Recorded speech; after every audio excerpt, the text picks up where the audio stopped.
in the traditional sense. So we use it to make phone calls, talk to our friends, family, and loved ones, and it's 98% everything else that we do in our daily lives. It's our work, our school, our play, our fitness, it's art, it's music, it's pictures, it's everything that we do on a daily basis. And it's completely redefined the way that we talk about telephones. What's amazing is that 137 years ago, when our library started, this is what the library looked like, right? It was books on a shelf. Ladies and gentlemen, can I get your attention, please? Yes, sir. I'm glad you all are having such a wonderful evening, and we're so happy that you're here. Thank you for this. When I say library to people today, as I did 100 years ago, they think of books on a shelf and a particular smell of musty paper. But much like the iPhone redefined the way that we think of phones today and how we use them, Winter Park has redefined what library means in the 21st century. And we've got a quick video clip that I want to play for you of what the Winter Park Library does on a daily basis.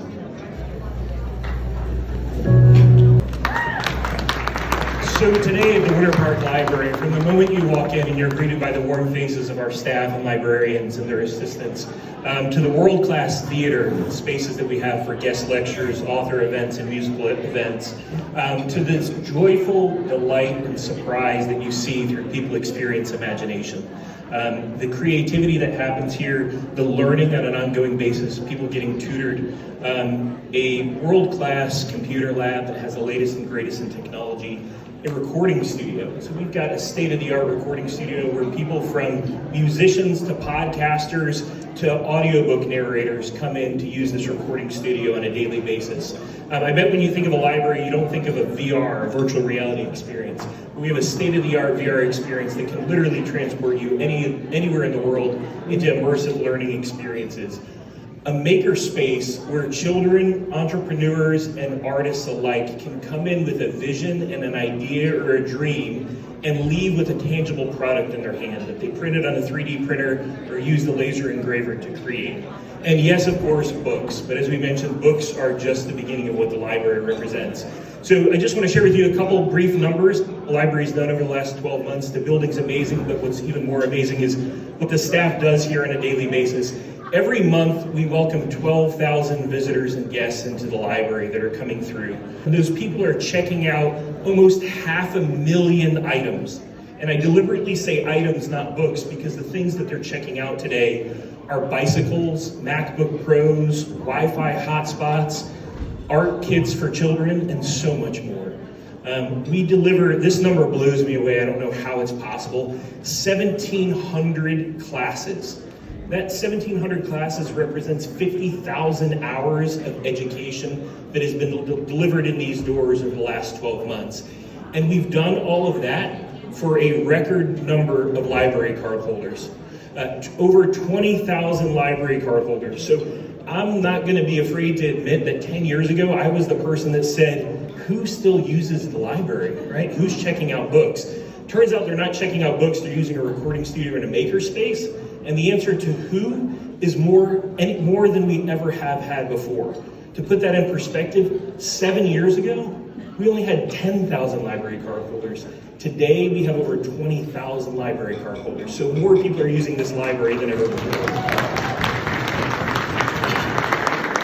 Since our humble beginnings on the front porch of a Winter Park resident and some of her friends in 1887 to where we stand today on this incredible campus with the event center and library, one thing has rang true through all of that, which is all of this has been made possible over the last 137 years by the generosity of this community, by the support of the city, its residents, foundations, individual donors, and businesses that have recognized from the early onset the importance of books and education to technology and what it can create in our community and the difference that it makes. So personally, I want to thank you all for being here tonight for the last 137 years of support that you've given this library, and wanted to share with you some of the great numbers that have happened here.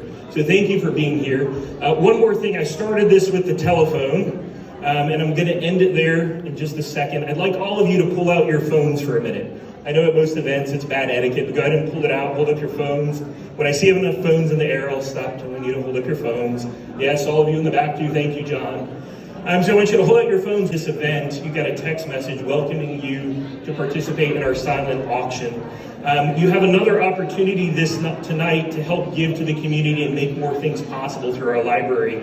So by texting or interacting with that app, I'm going to put that up there, thank you. You can text the text message that you got back with the word give and any amount that you feel is appropriate. And to put in context what some of these numbers mean for the community, a donation of $500 is like a guest lecture or an event that we can do at a larger scale. For $250 donation, we can teach children a math, science, or STEM class and learning in the community. And for a $100 donation, we can add an ebook to our collection. I told you we have 12,000 people coming in our doors every month. Every single day, we have 2,000 people floating around the library, virtually or physically, waiting to check out a book. So they have a book on hold or an item on hold that they want to check out because they want to read. And if we could offer more in our collection and curriculum, both digitally and physically, that helps us do that. So thank you for your generosity tonight. Please, if you feel so inclined, donate to the library. We appreciate so much what you do. I'd like to just send a couple of thank yous out there because there's a lot of special people that have made it. The library team. Without this team, we would not be here today, and this wouldn't be possible. A very special thank you to our presenting sponsors, Advent Health and Peacock Ford. Tonight, you can feel Advent Health's magical touch sprinkled throughout the evening. You can see Peacock Ford's beautiful vehicles displayed on the property tonight. Thank you guys for your support. Thank you to ABC Fine Wine and Spirits, Whitestone Construction Group, Clark Institute for Aesthetics, the Library Corporation, TechLogic, Rollins College for all being wonderful donors to the library. A very big thank you to our partners this evening that include Tito's Handmade Vodka, John Craig Clothier, ABC Fine Wine and Spirits, Gallo Wine for the super fun wine pool. If you haven't had a chance yet, stop by the bar next door and enter in the wine pool to get a bottle of wine worth between $25 and $250. Neiman Marcus, thank you for your generous donations, and especially to Gabrielle Ganaway for her support. Mark and team from Arthur's Catering, you guys have done a wonderful job and been such great supporters.